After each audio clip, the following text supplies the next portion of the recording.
All right, welcome back to our Q&A session. And in this episode, we're going to ask, is there a conclusive argument for the existence of God? And so the question of God's existence has been debated throughout history, with brilliant minds on both sides of that discussion. In modern times, however, opposition to the belief in God has become increasingly militant, with atheists often accusing believers of being irrational or delusional. Philosophers like Karl Marx, Sigmund Freud, Friedrich Nietzsche dismiss belief in God as a result of mental disorder, wishful thinking, or willful ignorance. Their arguments have influenced a new generation of atheists who are going to make similar claims. But are these assertions valid? Is belief in God truly irrational? Is there a logical, reasonable, and evidence-based argument for the existence of God? And so the answer is an unequivocal yes. Not only can a case for God's existence be made, but it also reveals the weakness of atheism. So let's look at the metaphysical question, why is there something rather than nothing? And so the most fundamental question of existence is, why does something exist rather than nothing at all? This question forms the basis of any discussion about God. It asks why we, the earth, and the universe exist at all. The Bible will declare in Genesis 1:1, in the beginning God created the heavens and the earth. And Scripture provides the answer up front. God is that ultimate cause of everything.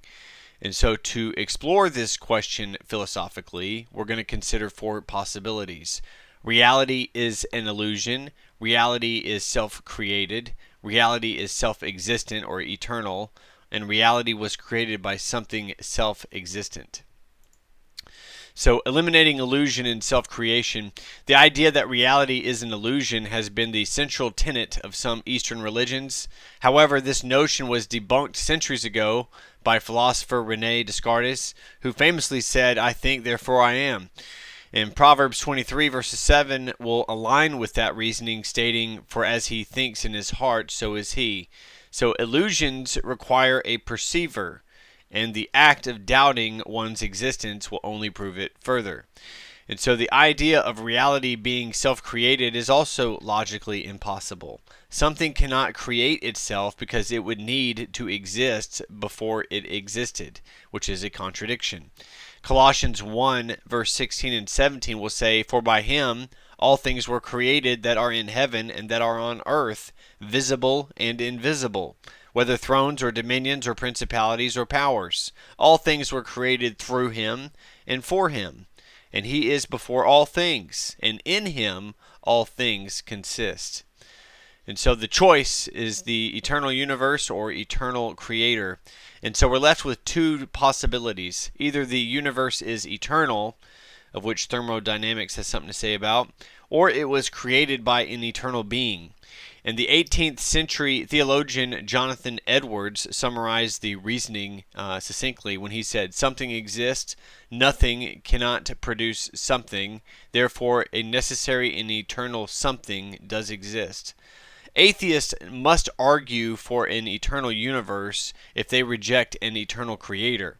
However, modern science and philosophy will overwhelmingly disprove the concept of an eternal universe. And so the universe had a beginning, and scientific discoveries repeatedly confirm that the universe had a definite beginning. The second law of thermodynamics, the cosmic radiation echo, the expansion of the universe, and Einstein's theory of relativity all point to a finite universe.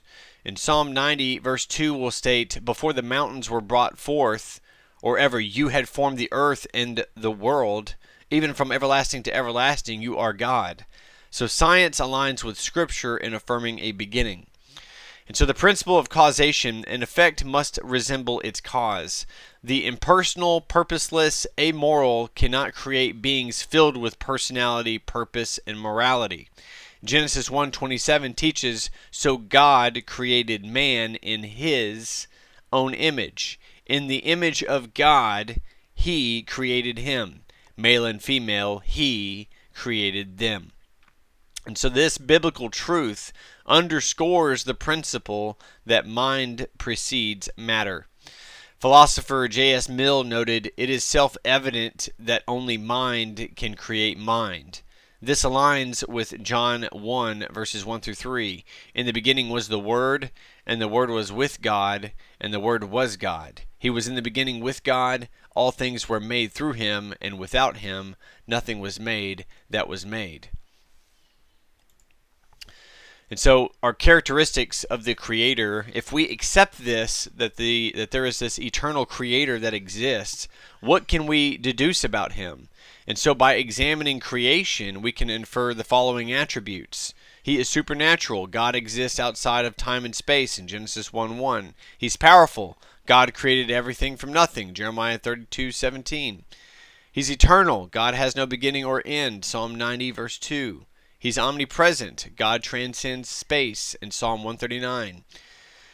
Timeless and he's changeless. God is not bound by time in Malachi 3:6. He's immaterial. God is a spirit. He is not physical in John 4:24. He's personal. God interacts with his creation in Genesis 3:9. He's infinite and singular. God is one and infinite in Deuteronomy 6:4. He's intelligent. God designed the universe with precision. Psalm 147, verse 5. He's moral. God is who tells us right and wrong in Daniel 9, verse 14. In caring, God provides for his creation in 1 Peter 5:7. So these attributes will perfectly describe the God of the Bible, also being Jesus Christ. And so the weakness of atheism, atheism's philosophical flaw, is that they claim that there is no God, but proving a universal negative is impossible. Mortimer Adler will explain an affirmative existential proposition can be proved, but a negative existential proposition cannot. To claim there is no God, one would need to search the entire universe and beyond, which would be an impossible task. Psalm 14, verse 1 says, "The fool has said in his heart, there is no God." The weight of evidence, the consequences of rejecting God are eternal. If God does exist, then ignoring him has dire implications. Hebrews 9:27 will warn us, "And as it is appointed for men to die once, but after this, the judgment." And it's either going to be the Bema seat or the great white throne. I'm going to encourage you to make your approach to the Bema seat. Atheism requires an unreasonable leap of faith to deny the overwhelming evidence of God's existence. And so the conclusion here is a rational faith. Belief in God is not only reasonable, but it's compelling. The evidence from logic, science, and personal experience will lead to the conclusion that an eternal creator definitely exists.